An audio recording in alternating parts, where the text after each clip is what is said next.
Philosophers have long debated over whether it is the collective or the individual who should be viewed as superior and of more value, but rarely has a consensus been met. This unresolved debate is important because the prevailing views on this issue often determine how a society organizes itself, and thus the quality of life for its citizens. In this lecture, we are going to examine a critique of collectivism by one of the most prolific philosophers of the 20th century, Ludwig von Mises.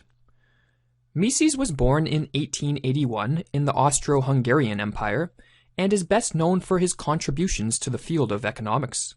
However, he also made important contributions to many other fields including epistemology, ethics, political philosophy, social theory, and history. Throughout his life, Mises always showed a concern for defending individual freedoms, as he saw them as essential for lasting peace and prosperity. Consequently, he was also concerned with combating collectivism. The meanings of the terms collectivism and individualism, like many of the terms used in political discourse, are quite ambiguous. However, when discussing them, the issue which is usually of most concern is whether the goals of the collective should be seen as more important than the goals of the individual, which would be the collectivist position, or whether the goals of the individual should be viewed as supreme, the individualist position.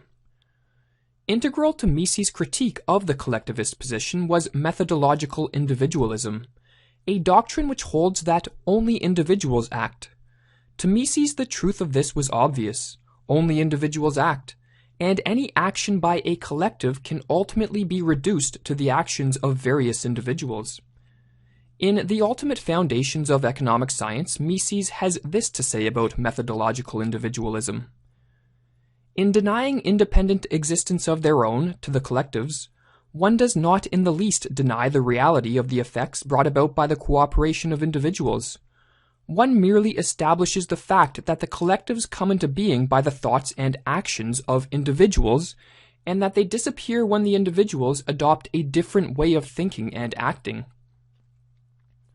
While not denying the existence of collectives, methodological individualism denies the ability of any collective to exist in an autonomous manner, independent of the individuals who compose it.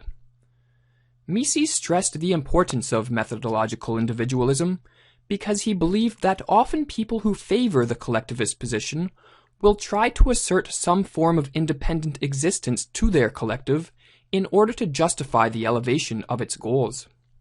Mises has two main criticisms for those who want to elevate the supposed goals of a collective above those of the individual.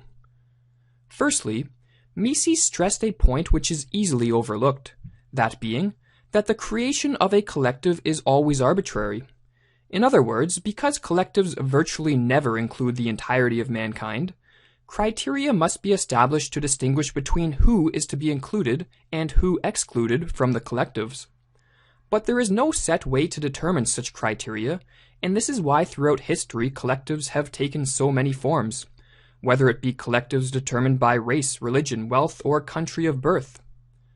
As such, at any given time there always exists a plurality of collectives, and each collective believes their goals are superior, not only to those of the individual, but also those of all rival collectives.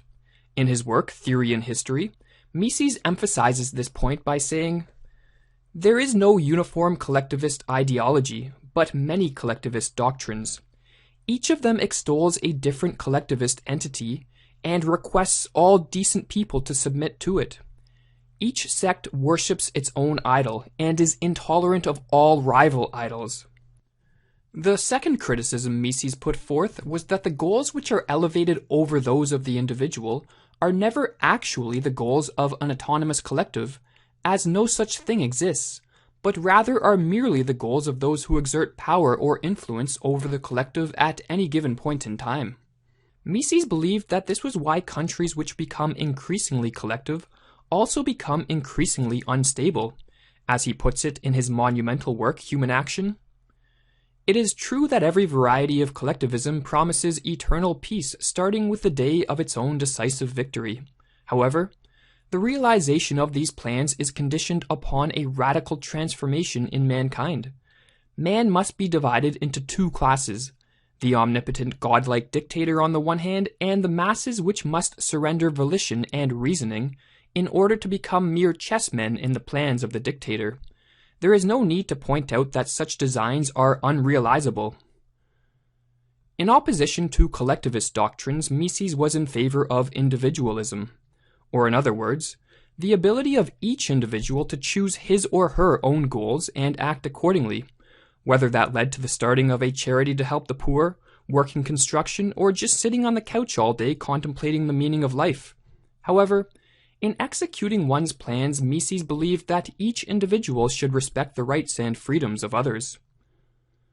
It is important to stress that Mises did not promote individualism because he was somehow against society or other collective entities.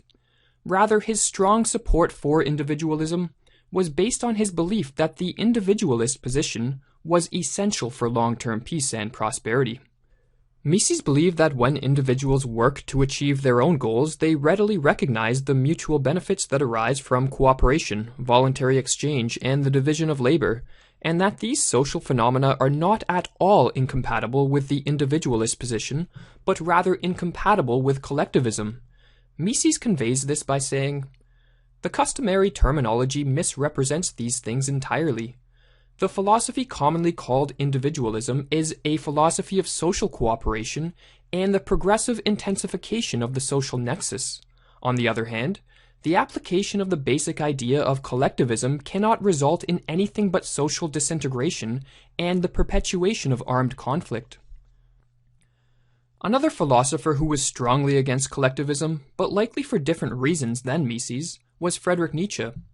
Nietzsche believed that only autonomous individuals are of any worth, and that those who are bound up in the ideals and goals of a collective, or what he called a herd, are really individuals too weak to create their own goals and meaning for life.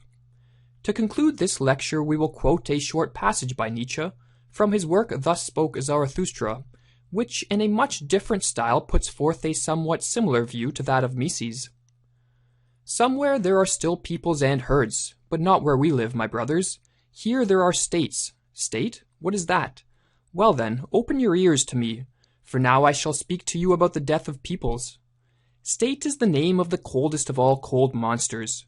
Coldly it tells lies too, and this lie crawls out of its mouth. I, the state, am the people. That is a lie. Behold how it lures them, the all too many, and how it devours them, chews them, and ruminates.